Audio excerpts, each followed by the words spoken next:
seperti pemakaman, apakah harus lepas sendal atau sepatu? Memang ada hadis di mana Rasulullah perintahkan untuk melepas sendal, ya. Tapi dalam hadis yang lain pernah juga Rasul tidak melepas sendal. Itu artinya kondisional. Memang itu sunnah. Tapi kalau pemakamannya seperti di negeri kita ini kan tanahnya becek, Pak. Banyak rumput, banyak alang-alang, banyak duri, ya. Maka tidak mengapa kalau kita masuk pemakaman tetap mengenakan sepatu atau sendal, tidak apa-apa.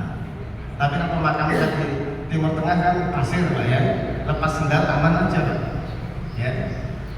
Tapi kalau kondisi kuburannya itu adalah bisa mengancam kaki kita kena duri atau kena benda-benda tajam, maka tidak mengapa.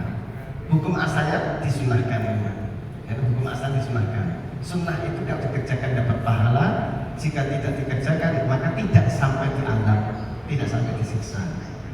Pertanyaan berikutnya, wallahu a'lam bishawab.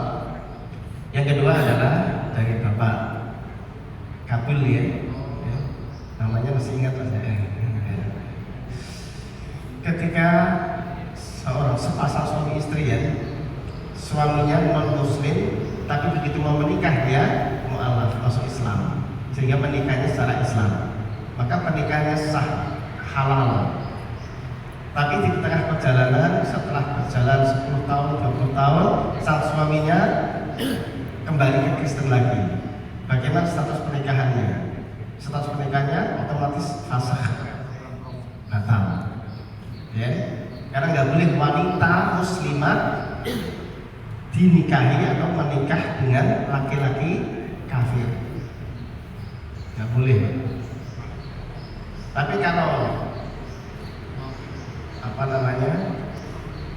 yang laki-laki itu yang muslim, perempuannya muslimah, ya, ini nggak boleh, dihukumi berzina.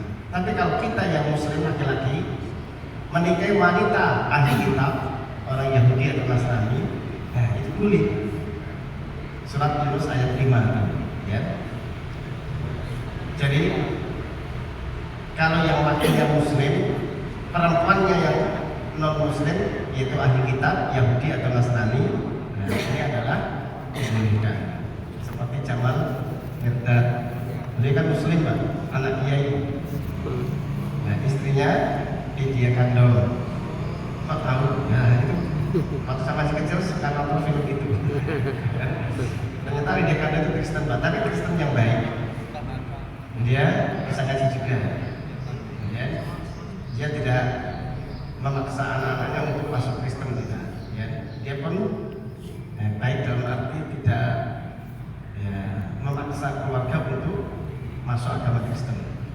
Dia menghormati agama suaminya. Nah ini dalam pandangan Islam tidak mengapa. Meskipun ada sebagian ulama yang mengatakan ahli kitab hari ini sudah nggak ada, karena orang Yahudi Nasrani kitabnya sudah ganti, hanya namanya aja yang sama, Taurat dan Injil. Taurat dan Injilnya, ya, orang Yahudi Nasrani hari ini itu tidak sama seperti Taurat dan Injilnya yang Allah telah turunkan kepada Nabi Musa dan Nabi Isa alaihissalam, sehingga tidak bisa disebut ahli kitab. Memang ada ulama kita yang berpandangan seperti itu. Tapi sesuai dengan pertanyaan Bapak tadi, ini kebalik. Yang perempuan muslimah, lakinya non muslim, maka otomatis fasakh. Gak usah cerai, Pak. Otomatis sudah batal pernikahannya, ya. Sudah nggak boleh bersatu lagi, ya. Sudah terpisah antara hubungan suami istri, sudah nggak boleh lagi. Terus gimana cara perbaikinya? Suruh masuk Islam lagi, ya. Suaminya harus masuk Islam lagi.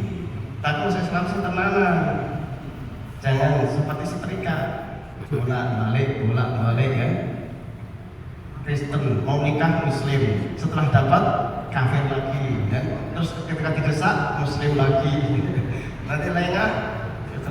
Kayak zamannya menteri siapa dulu, Pak, ada yang zamannya Pak Harto, ada seorang menteri awalnya muslim taat karena dia diiming-imingi oleh Pak LB Murdani dapat jabatan tertentu, ya, suruh masuk Kristen, akhirnya masuk Kristen, ya. terus ketika dia mau menikah dengan seorang artis muslimah, ya, dia akhirnya masuk Islam lagi. Begitu cerai, masuk Kristen lagi, bolak-balik. Nah, orang seperti ini adalah mempermainkan agama, mempermainkan Allah Subhanahu Wa Taala. Maka tidak diterima orang seperti ini keislamannya. Jadi cara memperbaikinya tidak ada jalan lain kecuali dengan suaminya harus kembali, harus muslim lagi, harus bertaubat dan bersyahadat lagi. Kalau tidak, maka sudah otomatis pernikahannya batal, fasah sudah. Ya. Wallahu a'lam bishawab.